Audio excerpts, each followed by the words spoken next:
मोहनी रूप के डाली तोर दर्शन पाए, छोड़ के गढ़ी बुला दे गाँव गाँव बुला दे। मोहनी रूप के डाली तोर दर्शन पाए, मांदर मंदिरा बाजे झुम झुम के महिमा लगाओ तुर सुन सुन के। मांदर मंदिरा बाजे झुम झुम के महिमा लगाओ तुर सुन सुन के। दाई वो भक्ति मन मतवार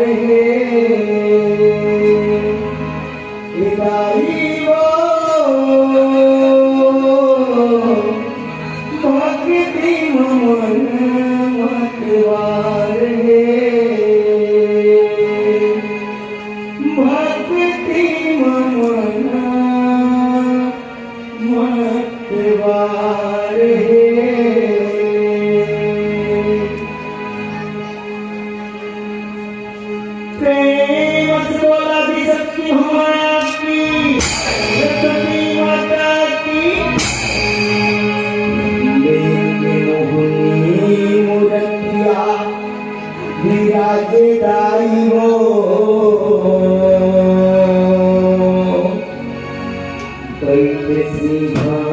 सवारी मन भावे दाई हो तोरे दारे सन माधो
माता ने गंगा के गढ़ी दुरात्मा अच्छा अच्छा चंपा चमेली के फूल मन लगेगा ये भैया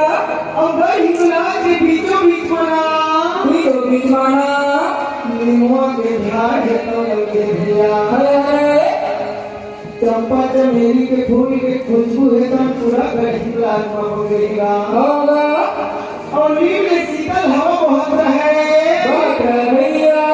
माता के गंगा गढ़ी दुरात्मा सभी मका कर रहेगा नमस्कार प्रेम स्लोला शक्ति हमारा की बैठे तारी सोने के सिंहासन मां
प्रेम से बोला कि शक्ति हमारा की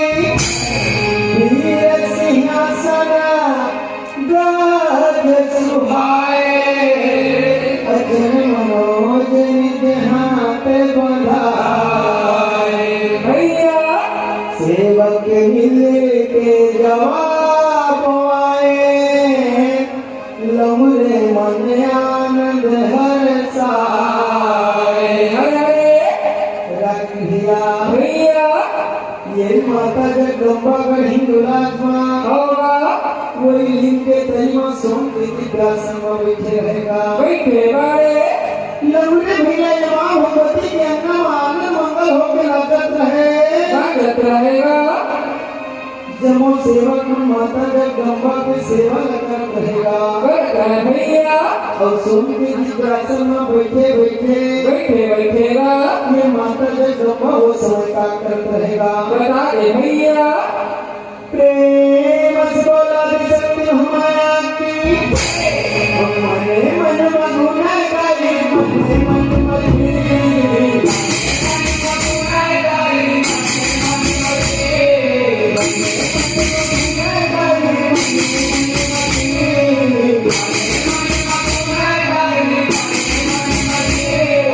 दुर्गा भवानी